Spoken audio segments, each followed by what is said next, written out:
sampai Merauke, dari Miangas hingga Rote. Teruslah lantang bersuara, kritis terjaga, dan tak lupa bergembira. Bersama Baku dapat radiolan, bersama Baku dapat radiolan. Simak siaran Bakudapa Radio Line melalui portal streaming bakudapa.id dan interaksi WhatsApp 0813 2555 4450.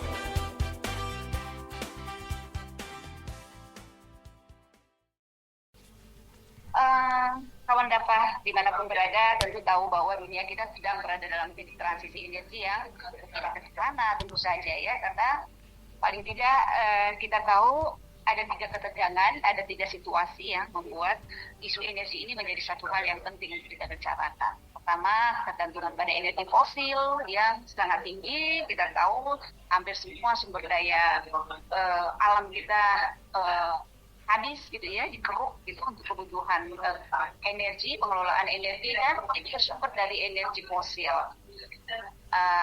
Artinya ini kita sedang berhadapan pada kebutuhan transisi energi, bagaimana mengalihkan energi fosil penggunaan energi yang terbarukan. Jangan kedua tentu saja soal ketimpangan akses energi ya. Kita tahu kawan Dapa dimanapun berada tahu bahwa ada banyak sekali masyarakat ya, terutama di negara rural yang belum mendapatkan akses energi yang stabil dan terjangkau ya buat apa yang menjadi kebutuhan mereka dan sesuai dengan keterjangkauan mereka. Jadi bukan hanya soal pasokan listrik, energi listrik, tapi juga soal kebutuhan energi lainnya. Ketegangan ketiga tentu saja soal geopolitik energi ya. Kita tahu antar negara juga sekarang sedang mengalami konflik yang cukup tinggi ya, dipicu oleh soal perebutan sumber daya energi.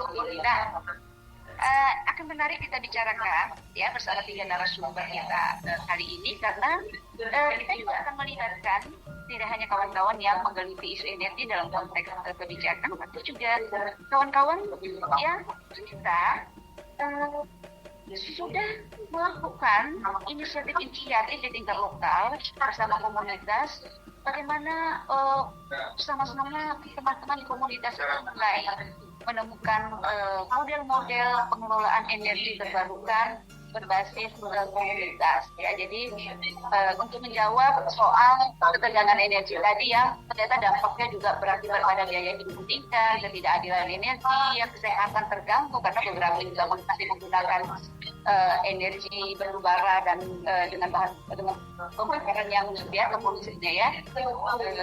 Kemudian kerentanan terhadap krisis iklim.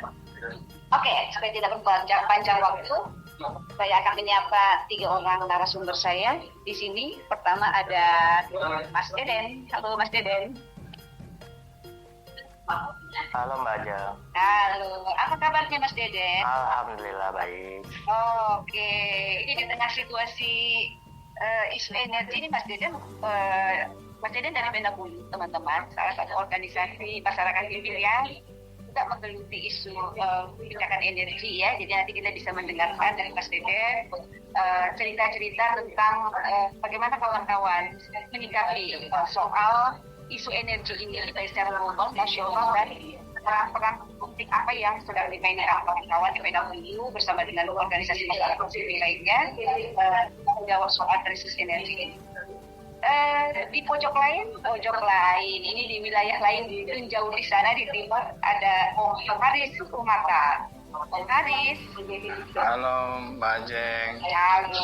Ya, selamat sore. Selamat sore. Kalian sudah jam 5 ya? Siap. Ya. Siap. Nah, kita akan ngobrol-ngobrol dengan Om Haris ya soal bagaimana kawan-kawan di NTT terutama ya menyikapi soal energi ini dan Kawan data mungkin juga sudah tahu bahwa NTT adalah salah satu wilayah yang menjadi kepungan ya proyek geothermal sebagai salah satu sumber energi yang mungkin katanya aman, tapi ternyata ya nanti kita dengar sama dari Om Aris ya apakah itu pilihan yang tepat atau tidak, terutama bagi keselamatan masyarakat yang ada di sini. Kemudian di NTT juga di Kupang ada Kak Ningsi. Kalau Kak Ningsi Bunga. Halo, selamat sore Mbak Ajeng. Selamat sore dengan sekalian. Kita kali pertama untuk bertemu dan ngobrol-ngobrol di udara ya, Kak Ningsi. Kak Ningsi adalah project manager di Cistimor ya. Sekarang aku lagi menemani kelompok komunitas. Kita kayaknya cerita banyak pengalaman ibu-ibu perempuan ya di komunitas, bagaimana teman-teman di komunitas mengelola energi berbasis pada sumber daya. Oke, saya sapa dulu Mas Deden. Mas Deden, silakan. Apa yang mau dikomentari soal isu energi ini? Silakan. Oke, makasih banyak Mbak Ajeng ya. Mungkin pertama-tama kita kasih konteks dulu ya situasi hari ini. Yang pertama, di Indonesia sendiri kan kita sedang ada dalam situasi upaya untuk transisi energi, tapi situasinya agak kompleks nih. Satu, pemerintah pengen mengurangi ketergantungan dari batu bara supaya kita pakai energi terbarukan, tapi pemerintah di satu sisi lain juga lagi ngembangin industrialisasi berbasis nikel yang benar-benar merusak gitu ya dari lingkungan, sosial, ekonomi dan seterusnya.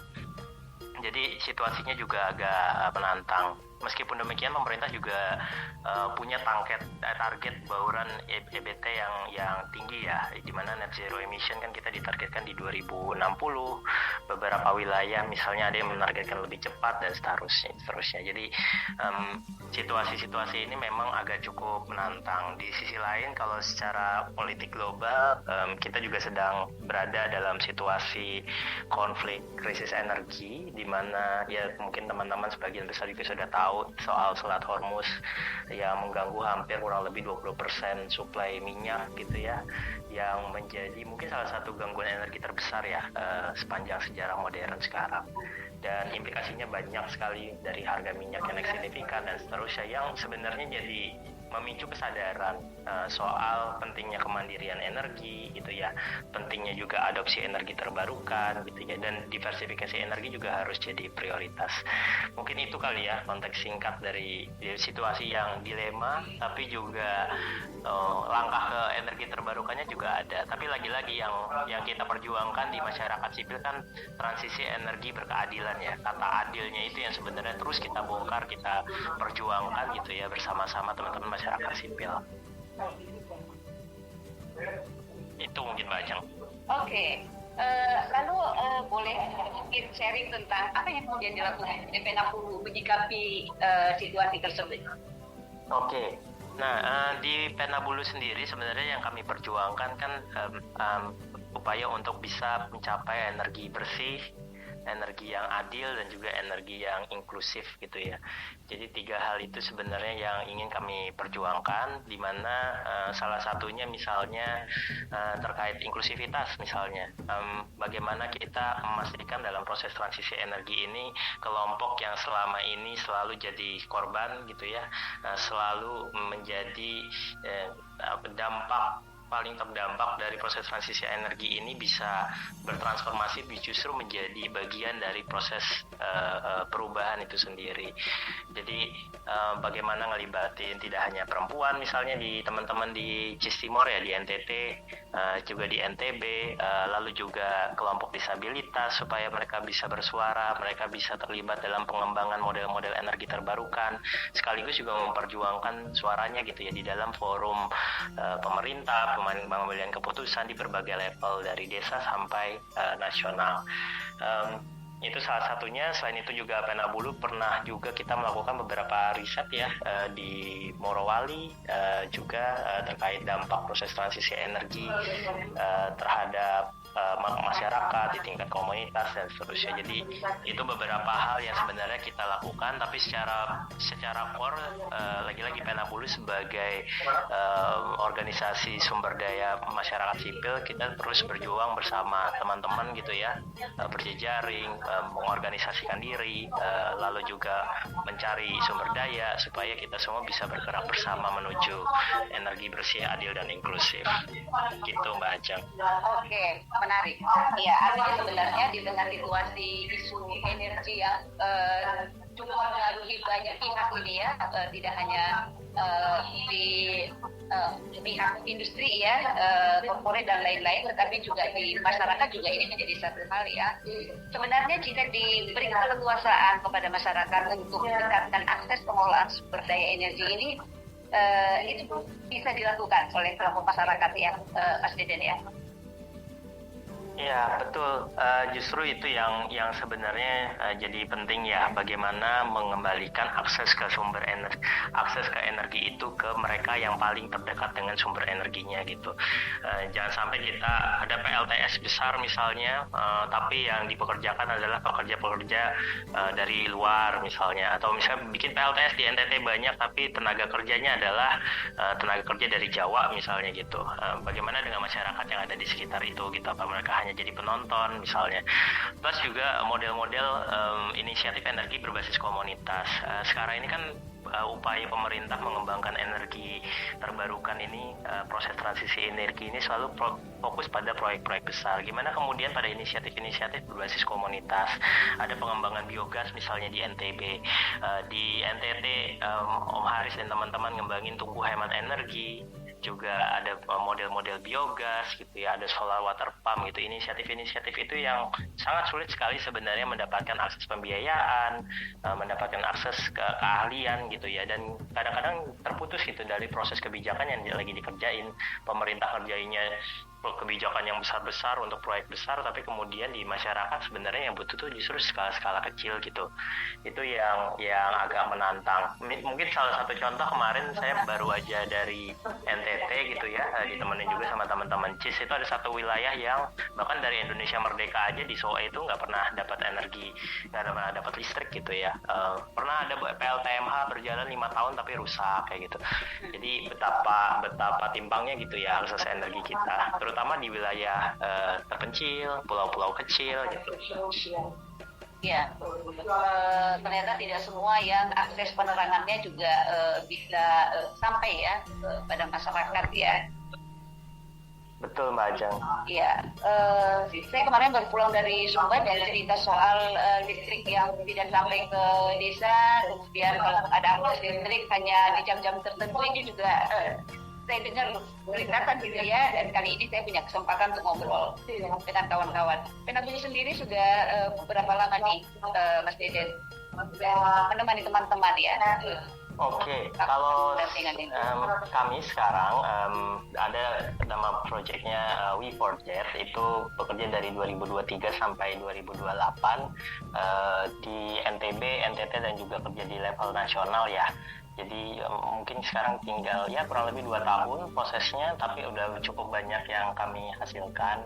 Inisiatif model-model sudah berjalan, kepemimpinan perempuan setidaknya di level desa itu kita juga sudah mulai beralih, di mana mereka yang sebelumnya nggak punya ruang nih untuk bisa berpartisipasi, bahkan beberapa ada yang menempati posisi-posisi strategis gitu ya. Misalnya di Loko Kalada, nanti mungkin Kaningsi bisa cerita sama Om Haris ya.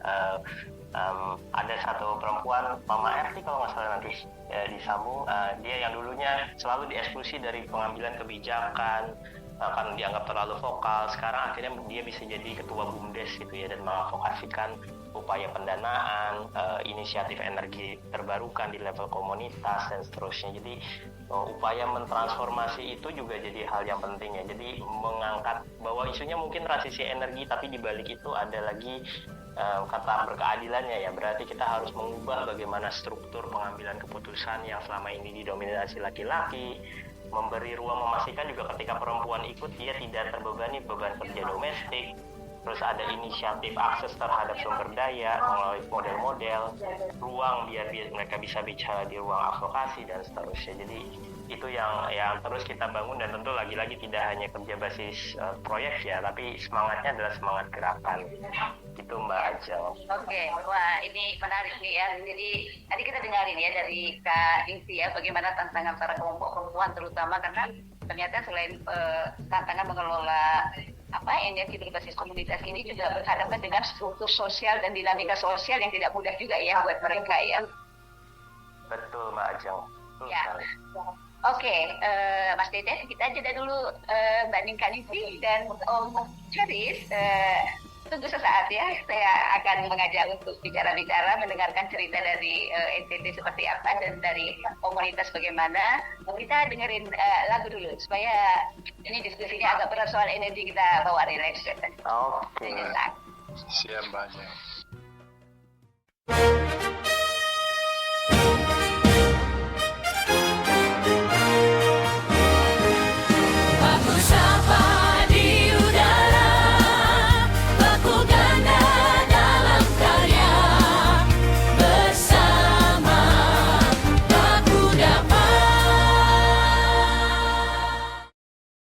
Cukup jauh dengar. Nah, silakan Kak Ningsih. Ada cerita menarik apa yang bisa kita bagi ke kawan-kawan DAPA dimanapun berada ini tentang pengalaman kawan-kawan, inisiatif kawan-kawan di komunitas dalam pengelolaan energi. Silakan. Iya, terima kasih Mbak Ajeng. Terima kasih untuk teman Baku DAPA yang memberikan ruang ya, kalau kita mau bilang suara dari Nusa Tenggara Timur atau suara dari Timur untuk bisa bercerita. Nah, seperti yang disampaikan oleh Mas Deden tadi, kita memang nyambung ya. Pemerintah kita punya target berkeadilan, dan kemarin juga kita baru selesai berdiskusi. Mereka kemudian juga menekankan bahwa perspektif berkeadilan itu adalah keterjangkauan energi, keterjangkauan harga, bahkan aksesibilitas dan juga penerimaan masyarakat. Nah, ini 4 poin yang ditekankan terkait dengan berkeadilan.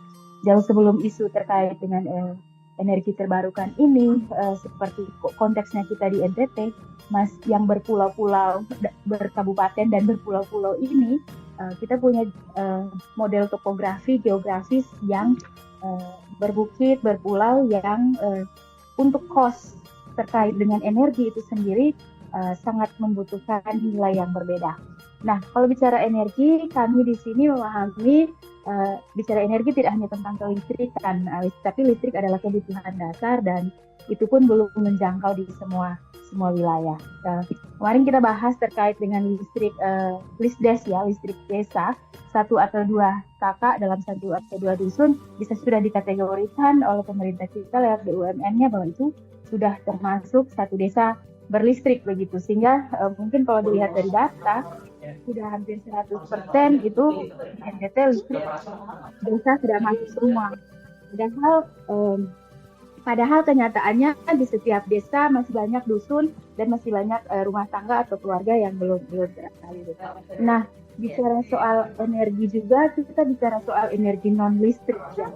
Nah, seperti yang dimention oleh Mas Deden tadi, bahwa upaya-upaya di komunitas bahkan yang non listrik sering dan bahkan tidak dihitung begitu untuk bisa menjadi replikasi yang ada dalam skala besar. Di tingkat bicara soal energi terbarukan, justru yang paling terdampak dan juga besar dampaknya itu ada di sektor rumah tangga. Nah, di sektor rumah tangga, kita mendorong terkait dengan energi bersih. Nah, yang dekat dengan perempuan dalam sektor rumah tangga adalah clean cooking atau akses air yang lebih dekat. Nah, bagaimana kemudian dengan sumber daya yang ada dalam pemerintah itu bisa mendekatkan akses tadi ya, akses dari masyarakat, mendekatkan air untuk kebutuhan domestik perempuan dan keluarga perempuan, ataupun bisa menjamin kesehatan dan keberlanjutan dari perempuan terkait dengan clean cooking itu sendiri. Kami dalam pendampingan dengan masyarakat perempuan dan kelompok rentan di desa mencoba untuk mendorong kepemimpinan perempuan. Jadi memang ini bukan semata terkait dengan isu atau proyek energi gitu. Tetapi ini isu atau proyek yang mendorong partisipasi bermakna perempuan dan kelompok rentan di ruang publik, khususnya di level pedesaan, di level pembangunan desa gitu. Nah, tantangan sosial yang tadi sempat di-mention itu memang benar ternyata. Selain tantangan topografi geografis yang menyebabkan akses terhadap literasi energi itu terbatas, struktur sosial yang mengedepankan pemimpin dan partisipasi dalam ruang publik adalah laki-laki, belum begitu wajar jika perempuan. Nah, ini menjadi tantangan ketika harus melibatkan perempuan untuk mengetahui terkait dengan isu energi atau memberikan usul dan kebutuhan yang harus dipenuhi terkait dengan energi, baik listrik maupun non-listrik. Nah, mungkin konteksnya seperti itu dulu, Mbak. Nah, tantangan struktur sosial ini tidak hanya datang dari bapak-bapak begitu, tapi justru juga datang dari ibu-ibu atau mama-mama begitu. Kenapa? Karena mereka sudah terbentuk bahwa iya, kalau mau undang rapat biar bapak saja. Ngomongin energi apa saja. Kami tidak tahu itu energi itu apa. Padahal sebenarnya energi itu dekat sekali dengan perempuan begitu. Dalam untuk sektor rumah tangga hingga ke ruang publik. Nah, itu masih menjadi tantangan. Nah, tapi puji Tuhan karena seperti yang dimention oleh Mas Deden tadi, di 2023 sejak kita masuk, kita berusaha untuk mengelaborasi, brainstorming terkait dengan dukungan laki-laki terhadap kepemimpinan perempuan gitu. Tahun kedua baru kita mulai menyisir tentang energi gitu. Jadi bagaimana perempuan mau dan terlibat atau mengerti tentang kalau dia sendiri belum percaya diri dan belum mau keluar dari struktur sosial yang tadi sudah terbentuk sejak lama begitu. Nah, pelan-pelan ini mulai terkikis, sudah ada yang ada dalam struktur, sering diundang kembali dalam rapat-rapat musrembang Bangladesh. Ada yang sudah ada dalam struktur kepengurusan gereja, ada yang juga sudah ada dalam struktur BUMDes begitu. Walaupun isu energinya masih perlu harus kita perkuat lagi gitu. Kami di dalam proyek ini coba di Sumba Barat Daya, daerah dampingan kami mengembangkan yang namanya tungku hemat energi, lalu juga ada Tungku apa? Tungku hemat energi. Oh, tungku hemat energi. Ya, karena bicara energi tadi soal aksesibel, harga termurah dan lain-lain tuh baik minyak tanah ataupun juga LPG itu tidak sampai ke wilayah-wilayah kabupaten. Tungku hemat energi konsepnya seperti apa itu? Ya, kita coba mendesain perubahan tungku dari konsep tungku tradisional yang 3 batu tungku yang menggunakan 3 batu untuk bisa dijadikan dudukan periuk dengan kayu bakar bisa masuk dari 3 arah gitu. Nah itu kan panasnya, apinya, kayunya lebih cepat habis dan asapnya bisa lebih besar, lebih banyak, dan itu bisa mengganggu waktu perempuan dan kesehatan perempuan. Kalau kayu yang dimasukkan dalam tungku tradisional itu lebih cepat habis, berarti perempuan harus mengalokasikan waktu yang lebih banyak untuk pergi mencari kayu, bahkan dalam jumlah yang besar. Sehingga kita coba untuk dengan masyarakat mendesain tungku, modelannya 1 mata tungku, dia tertutup dan hanya satu lubang untuk bisa dimasukin kayu. Nah, dalam prakteknya, biasa dalam 1 hari mama-mama bilang, biasa menghabiskan 16 sampai 18 ikat kayu, dan hari ini dengan tungku 1 mata tungku hemat energi kita sebut, dia hanya menghabiskan sekitar 6 sampai 8 ikat kayu, di mana dalam 1 ikat itu kalau di tungku tradisional itu ada 10-an batang kayu. Nah, kalau di tungku hemat energi kayunya jadi lebih kecil-kecil. Oke, ini efisiensi ya. Efisiensi. Jadi kalau kita di bahasa yang lebih bukan di bahasa masyarakat disebutnya efisiensi energi. Kalau di bahasa kita di masyarakat kita bilang kita jadi lebih hemat kayu, hemat waktu. Asapnya gitu. Buat perempuan penting kami itu juga ada pengembangan itu. terkait dengan menggunakan sistem kinetik untuk mengangkat air dari mata air menuju ke titik kelompok pertanian. Ya, ini juga hitungannya ya betul. Ya, apalagi di struktur sosial tadi ketika di masyarakat perempuan yang lebih banyak pergi mengambil kayu.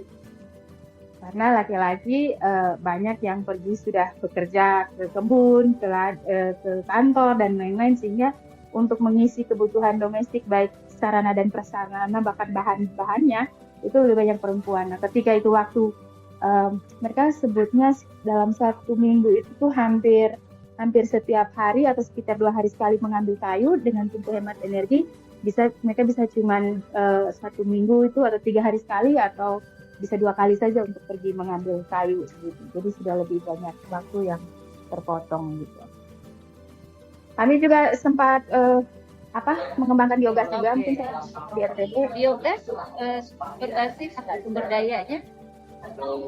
Ya, biogas kita coba menjadi pilot project di wilayah TTS itu juga karena kita coba mengadvokasi dana dari pemerintah desa, tetapi mereka ya alasannya efisiensi ini, pemotongan anggaran ini sehingga tidak bisa terrealisasi. Karena di tahun kemarin salah satu mama desa sebutannya ketua PKK yang awalnya dia di desa wilayah Hendra itu, sekalipun dia mama desa lagi ketua PKK, tetapi wewenangnya atau kekuasaannya itu tuh tidak ada begitu. Beda kalau misalnya kayak di kota atau di wilayah nasional dan sekitarnya, kalau mungkin ketua PKK dia bisa punya power begitu. Ternyata di kita di TTS itu sama sekali tidak ada power begitu. Sekedar tahu terkait dengan anggaran, tahu terkait dengan rapat pun masih sangat minim begitu. Sejak ada pendampingan kita di tahun kemarin, di akhirnya saya jadi tahu ternyata kita masih punya anggaran, kami masih harusnya bisa dapat dialokasikan anggaran untuk usaha kelompok perempuan gitu. Ternyata selama ini saya tidak terlalu tahu. Nah, tahun kemarin dia sempat menganggarkan untuk yang pertama untuk kebutuhan ekonomi perempuan yang terlihat jelas di NTT itu usulan untuk benang tenun begitu, dan yang kedua dia mengusulkan untuk pembangunan biogas begitu. Nah, mungkin karena anggaran tadi sehingga yang tidak tembus dalam anggaran dana desa itu adalah pembangunan biogas karena jumlahnya juga cukup besar untuk biogas komunal gitu. Nah, kemarin kita coba bangun di salah satu desa sebagai pilotnya dan mereka sangat senang karena jadi lebih praktis begitu. Mungkin masih ada beberapa catatan yang harus dibangun kemudian untuk supaya menjamin waktu kerja dan tidak double burden terhadap perempuan untuk urusan operasional biogasnya sampai ke pemanfaatan biogasnya.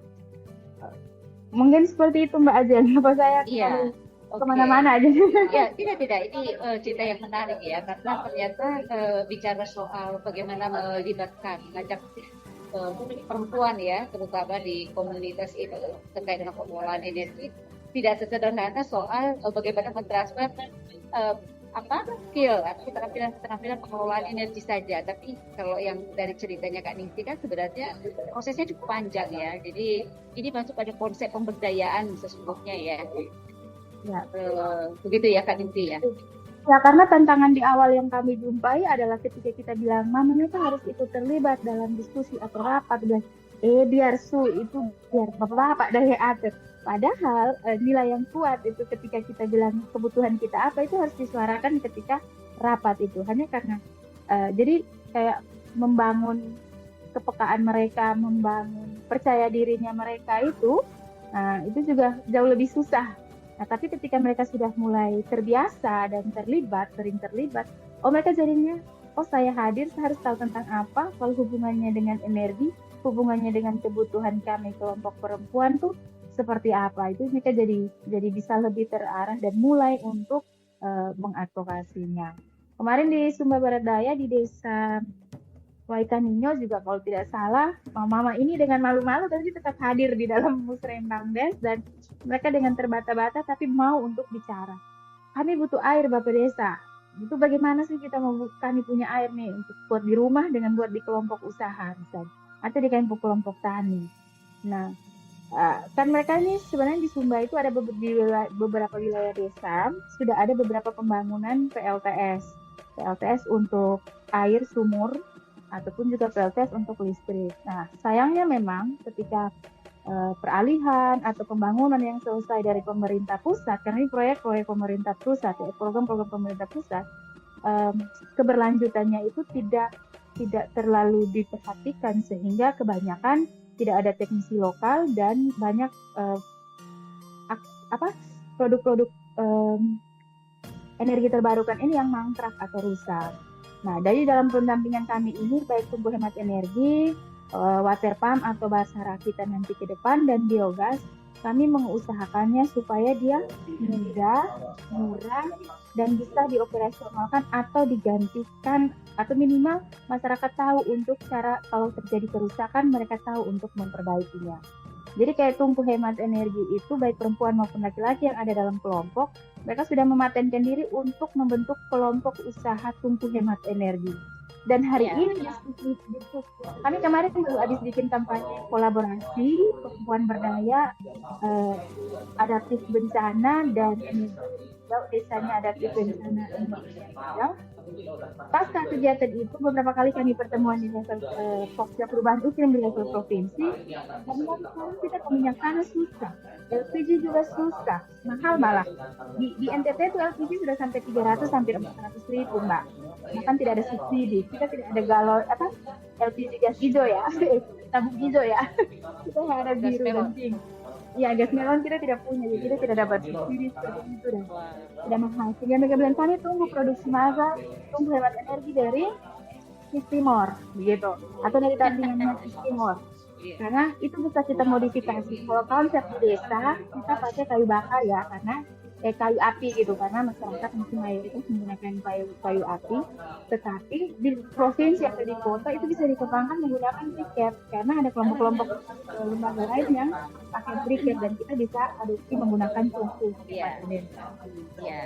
Jadi pendekatannya disesuaikan dengan apa yang menjadi sumber daya yang ada di lokal tersebut ya.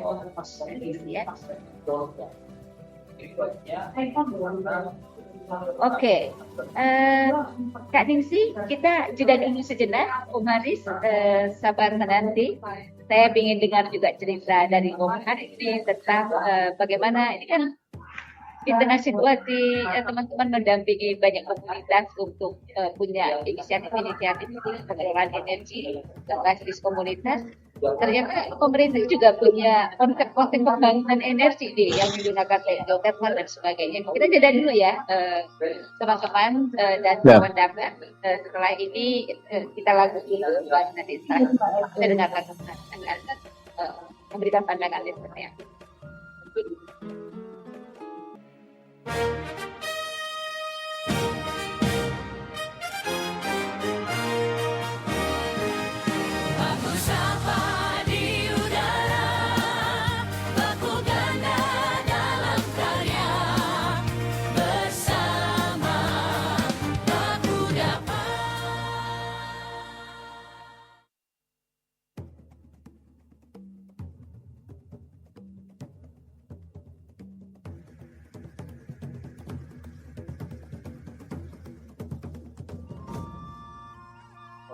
Oke, kawan dapat dimanapun berada, terima kasih masih bersama kami di sini. Kita melanjutkan cerita ya tentang bagaimana pengalaman kawan-kawan merespons soal energi.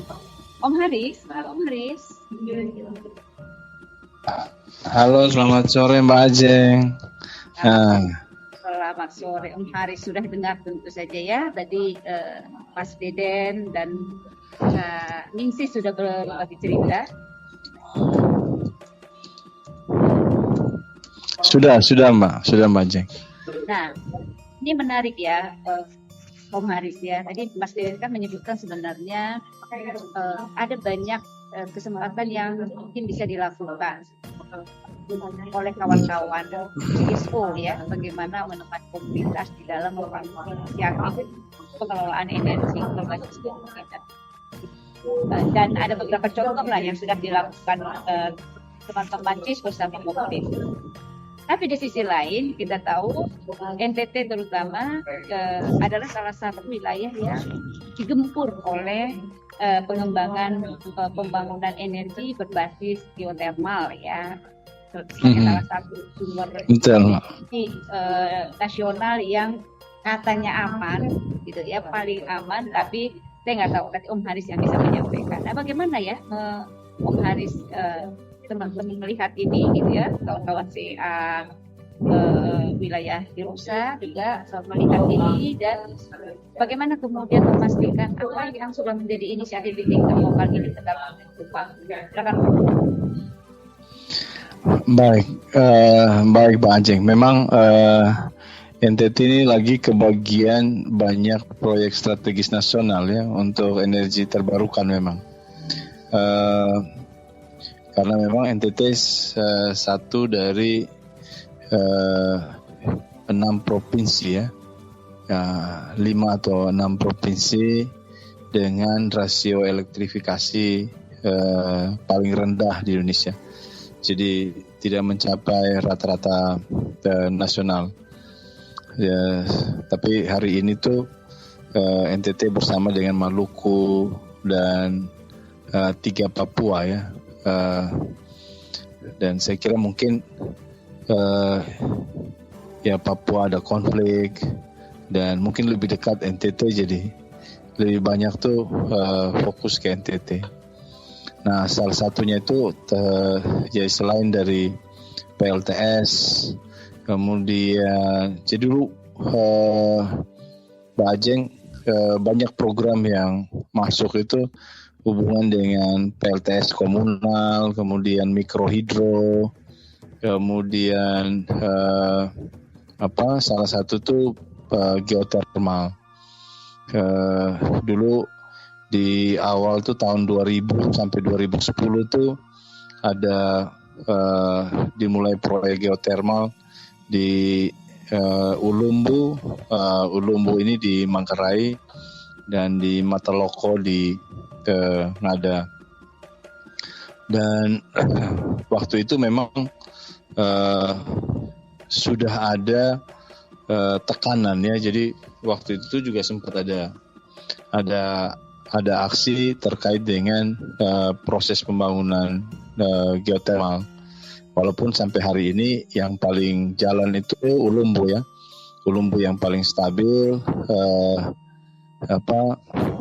Mataloko tidak terlalu ada tapi tidak terlalu stabil. Nah, ini kemudian ini kemudian berlanjut, itu berlanjut sampai dengan di tahun 2015 sampai 2019 itu pemerintah mendorong energi panas bumi secara besar-besaran dan menyebut Flores sebagai pulau geotermal.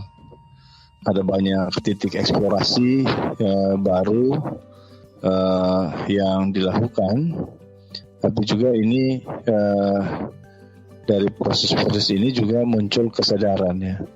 Ada kesadaran terhadap dampak yang kemudian menjadi bahan diskusi dari organisasi masyarakat sipil termasuk juga SEA. Nah, pertanyaan yang paling selalu ada adalah apakah ini benar-benar aman dan adil untuk masyarakat. Jadi apakah ini sudah dikonsultasi? Apakah benar-benar masyarakat memahami? Apakah benar-benar masyarakat itu tahu apa prosesnya, dampaknya dan sebagainya. Nah, ini memuncak itu di tahun 2020 sampai sekarang. Ini fase yang paling kuat dengan kasus yang paling menonjol itu di Pocoleok, di mana ada banyak sekali penolakan di berbagai titik ya, dan ada demonstrasi, ada keterlibatan gereja dan tokoh adat, dan ini menjadi isu media nasional maupun internasional, dan ini mendapat perhatian yang sangat serius dari khususnya gereja Katolik di Flores. Sebenarnya persoalan seriusnya adalah yang paling selalu dikomunikasikan itu adalah kurang lebih ada 4. Yang pertama tuh adalah terkait dengan FPIC ya. FPIC ini tidak berjalan secara baik. Jadi masyarakat merasa bahwa prosesnya itu tidak dilibatkan dalam seluruh proses. Dan ini kemudian menganggap bahwa pemerintah bersama dengan pihak swasta, termasuk juga PLN itu berjalan sendiri tanpa mengkonsultasi secara menyeluruh, ya. Menyeluruh berdasarkan standar FPIC. Kalaupun ada sosialisasi, kami melihat bahwa prosesnya masih sangat umum dan tidak dibuat menjadi sangat sistematis dan baik begitu. Kemudian yang kedua itu terkait dengan bahwa program strategis nasional ini menyentuh ruang hidup masyarakat, khususnya wilayah adat dan juga wilayah-wilayah produktif. Jadi titik-titik itu sebagian besar ada di wilayah adat dan wilayah produktif. Nah, ini juga menjadi menjadi persoalan yang menjadi kekhawatiran ya, menjadi kegelisahan masyarakat, karena kan tidak banyak ya lokasi yang bisa secara produktif itu dikelola di titik-titik yang ada. Jadi kekhawatiran terkait dengan kehilangan tanah adat itu menjadi satu yang cukup serius. Kemudian yang kedua itu kekhawatiran terkait dengan dampak lingkungan. Memang disebut sebagai energi bersih, tetapi kan selalu ada risiko ya terkait dengan kerusakan hutan, gangguan sumber air, emisi gas, risiko longsor di wilayah pegunungan. Nah, itu menjadi kekhawatiran yang sangat sensitif, Mbak Ajeng. Kemudian yang berikut itu transparansi informasi. Jadi masyarakat juga tidak tahu detail proyeknya, dan kita tahu bahwa geothermal ini kan sangat sains ya, dan itu banyak bahasa teknis yang sulit dipahami. Jadi akibatnya tuh memang banyak masyarakat ya tidak memahami secara detail, dan saya kira juga cara komunikasi ya, cara mengkomunikasikan terkait dengan geothermal ini juga menjadi persoalan serius. Kemudian yang berikut tuh terkait dengan ketimpangan manfaat. Nah, pertanyaan yang paling serius selalu adalah kami yang terdampak, apakah kami juga menikmati listriknya?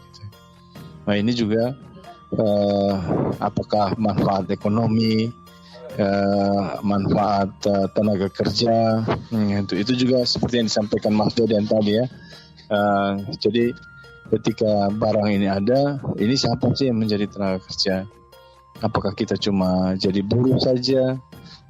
Ataukah kita bisa jadi manajer di sini? Kalau berbasis komunitas harusnya prosesnya secara bertahap untuk mempersiapkan sumber daya, sehingga sumber daya itu secara berkelanjutan itu bisa disiapkan dari masyarakat, dari komunitas lokal itu. Saya kira ya selain itu juga tentunya kan ada dampak konstruksi ya, ataupun dampak terkait dengan pembukaan jalan, kebisingan, debu, ya dan banyak hal lain ya terkait dengan konstruksi-konstruksi yang akan dibangun. Nah, ini juga harus dikonsultasi benar ya dengan masyarakat. Ya, saya kira sampai sejauh ini Mbak Ajeng, memang di NTT sendiri ada 2 blok besar ya. Ada blok yang setuju, ada blok yang tidak setuju. Dan saya kira ini makin hari makin mengkristal. Ini blok setuju tidak setuju di masyarakat atau di mana nih? Lebih banyak ini kan yang tidak setuju itu ada di kelompok masyarakat juga Mbak Ajeng. Memang di kelompok mayoritas masyarakat merasa bahwa jangan dulu, dan kami belum setuju.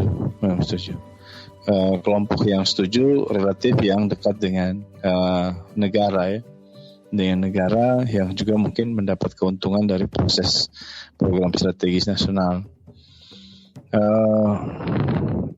Saya temukan juga ada beberapa orang yang bilang bahwa Mars kita harus setuju, Mars. Dia bilang ya ini kan bukan soal setuju atau tidak setuju. Kalau misalnya soal setuju dan tidak setuju, saya kira ini kita tidak dalam percakapan itu. Percakapan kita pada apakah program ini telah memenuhi standar-standar untuk mengkonsultasi dengan masyarakat, melihat risiko, bagaimana meminimalisir dampak dan sebagainya. Ya, dan saya kira kemarin kami di SEA itu memang secara serius berharap untuk proyek ini ditinjau kembali. Saya kira itu. Ya, Maris, saya masih ingin melanjutkan pertanyaannya, tapi kita jeda dulu Om Maris ya. Siap. Ada lagu biar kita santai sejenak. Kita dengarkan dulu lagu berikut ini.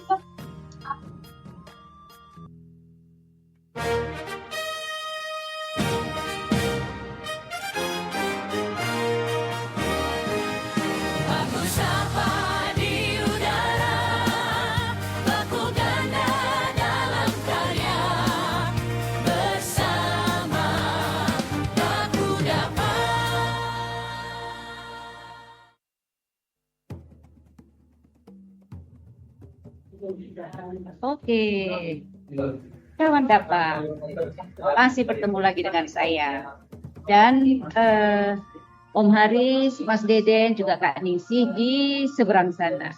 Nah, ini kita lagi dapat bonus sedikit nih dari studio ya, dari Baku Dapa gitu, karena asik nih ngobrolnya soal energi. Saya masih mau tanya ini ke Om Haris. Halo Om Haris.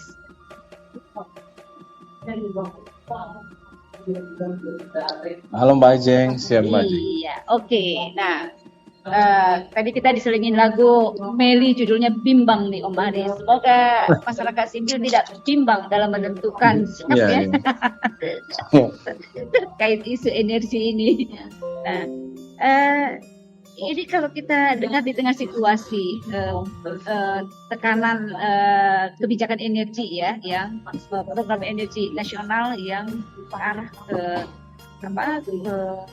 Flores ya, terutama ya, dikepung oleh banyak sekali proyek geothermal. Tapi kita tahu teman-teman sedang juga bertekun menemani banyak komunitas untuk punya kemandirian energi. Artinya kan sebenarnya inisiatif masyarakat itu tidak berhenti. Meskipun di satu sisi banyak kawan-kawan melakukan perlawanan terhadap proyek-proyek energi yang tidak berpihak kepada masyarakat, teman-teman di komunitas juga sedang bergeliat untuk bagaimana mandiri juga ya, menemukan model-model pengelolaan dan sumber energi yang sangat dekat untuk bisa diakses oleh mereka. Tapi pertanyaannya, apa yang dilakukan oleh kelompok-kelompok masyarakat ini sebenarnya dapat dukungan nggak sih dari pemerintah lokal juga provinsi ini? Om Haris, silakan. Ya, untuk spesifik geothermal ya, kalau spesifik geothermal memang pemerintah ada di kanan jalan, sedangkan CSO ada di kiri jalan.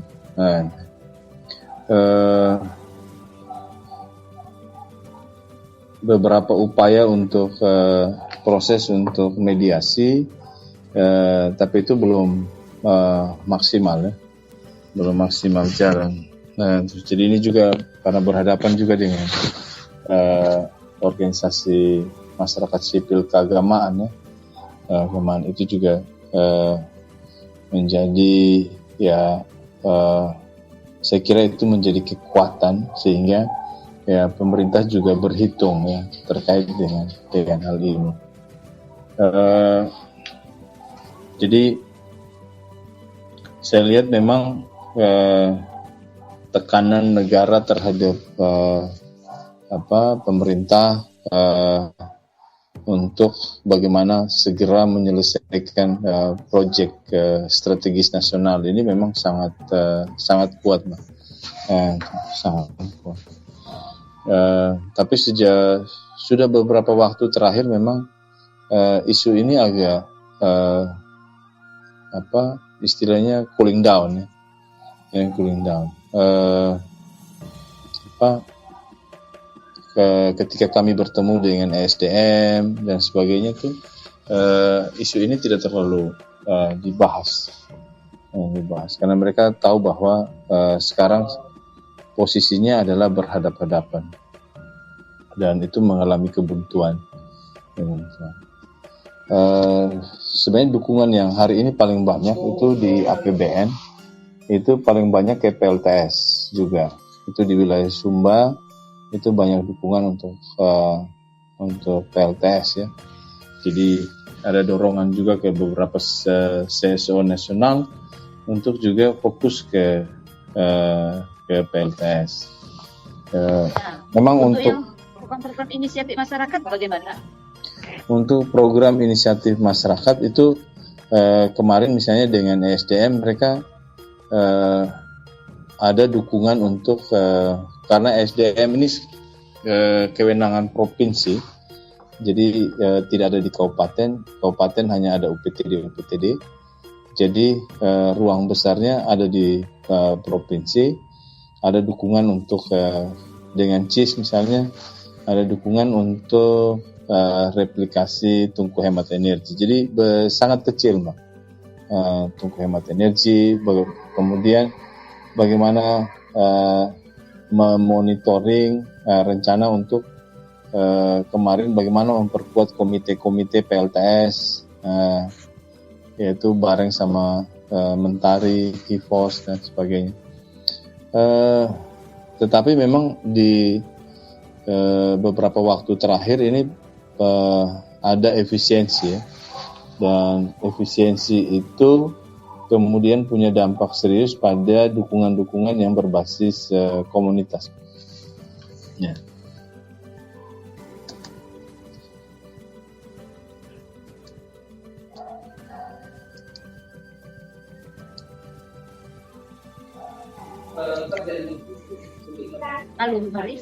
Ya, siap, Mbak. Siap. Ya, artinya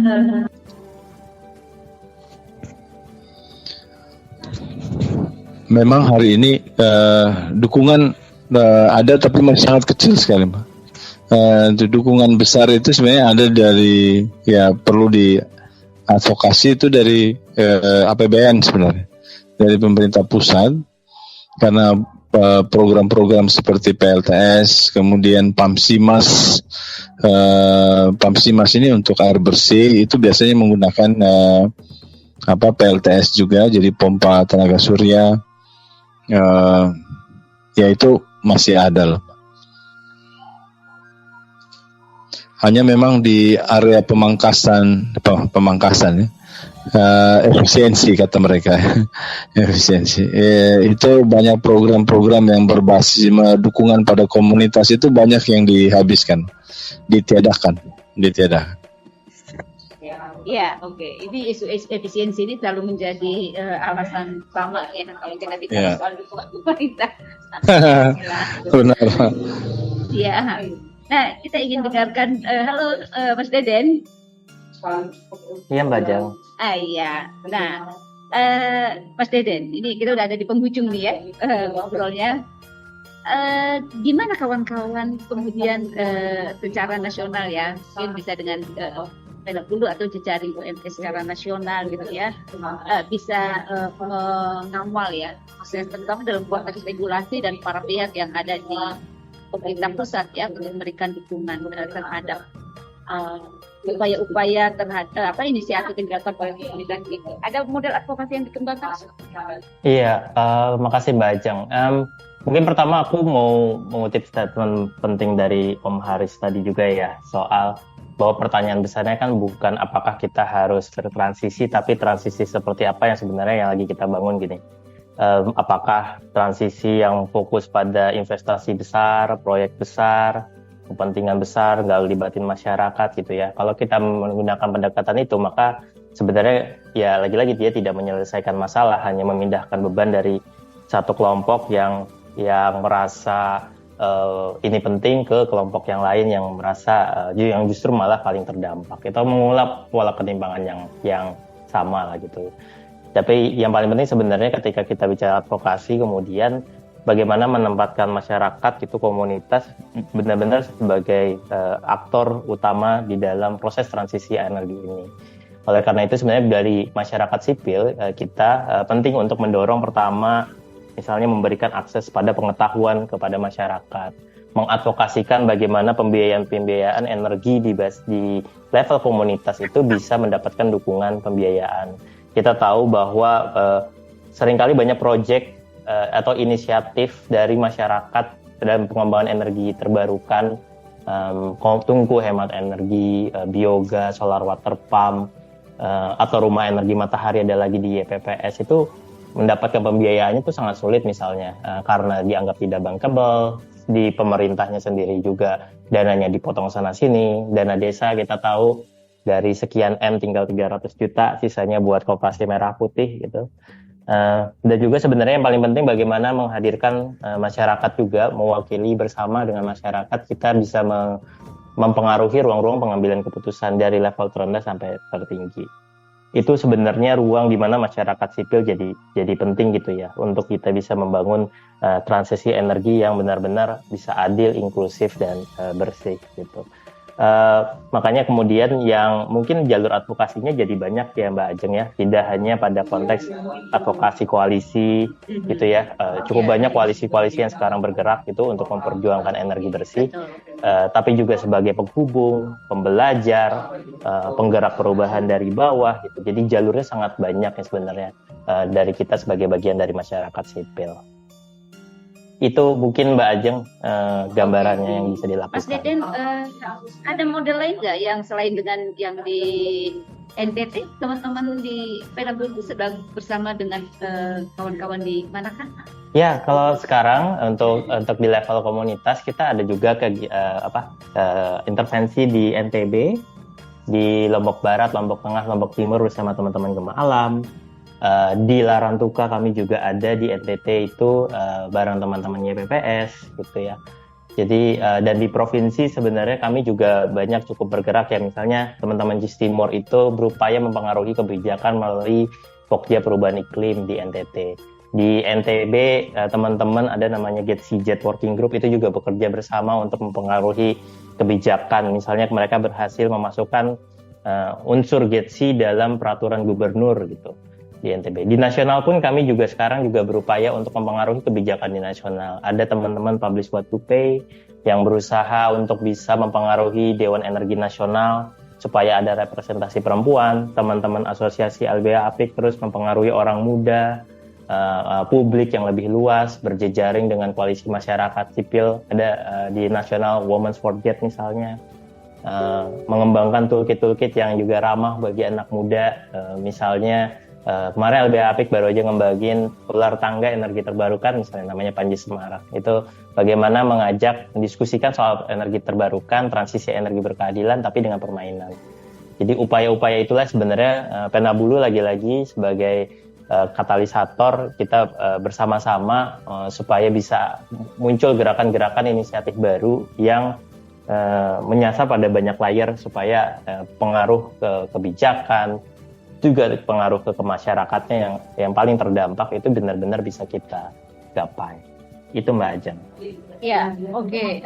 Mas Deden, tentu apa yang dilakukan teman-teman tidak bisa kemudian diharapkan menjadi jalan utama ya penyelesaian soal energi berbasis komunitas yang bisa dilakukan di banyak tempat gitu. Tapi apa yang kawan-kawan lakukan sebenarnya kan sudah melahirkan cukup banyak model-model ya, prototipe pengembangan energi berbasis komunitas ini. Mas Deden, menarik kalau nanti lain waktu ingin berbagi cerita soal bagaimana inisiatif di tempat lain ya, NTT atau tempat lain yang bisa kita share kepada kawan-kawan Bakudapa di manapun berada.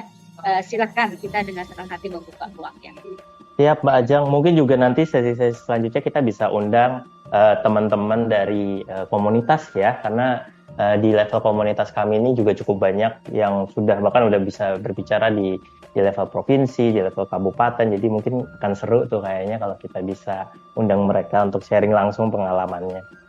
Ya, semangat Mas Deden. Oke, terima kasih banyak Mas Deden, Om Haris, Kak Ningsi, senang sekali teman-teman bisa hadir dan bisa berbagi pengalaman pengetahuan dengan teman-teman lain. Sehat dan waras selalu di tengah situasi kita yang tidak baik-baik saja. Semoga tetap sehat bersama dengan teman-teman komunitas ya. Oke, terima kasih banyak Mbak Ajeng, Kak Ningsi, Om Haris. Ya, oke, kawan Bakudapa dimanapun berada, terima kasih sudah bersama kami di 15 menit ya, panjang kali ini. Tentu krisis energi global bukan hanya tentang kekurangan sumber daya ya, kawan Dapa, tapi tentang bagaimana cara kita memandang dan mengelolanya. Ketika energi hanya bergantung atau dikuasai oleh logika pasar dan kekuasaan, maka yang lahir adalah tentu saja ketimpangan. Dan itu yang sedang dialami oleh teman-teman di NTT. Tadi Kak Ningsi sudah bercerita tentang bagaimana sulitnya akses energi itu ya, ketika dia dijauhkan dari pola masyarakat. Nah, namun ketika energi kembali ke tangan komunitas, dia berubah menjadi ruang belajar bersama ya, belajar membangun kemandirian, keadilan, dan keberlanjutan yang pembelajarannya bisa kita petik bersama seperti yang kita lakukan di sore hari ini. Terima kasih banyak teman-teman dan kawan Dapa dimanapun berada. Kita bertemu lagi di sesi kita bercerita minggu depan, Kamis minggu depan bersama saya atau bersama siapa. Terima kasih.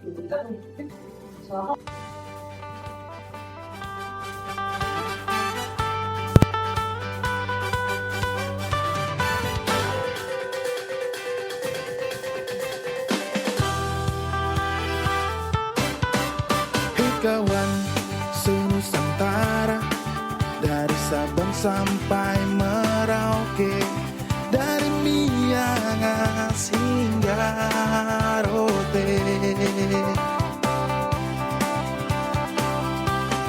teruslah lantang bersuara, kritis terjaga, dan tak lupa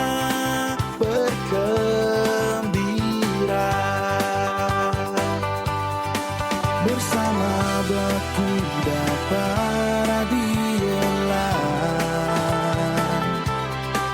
bersama Bakudapa Radio Line.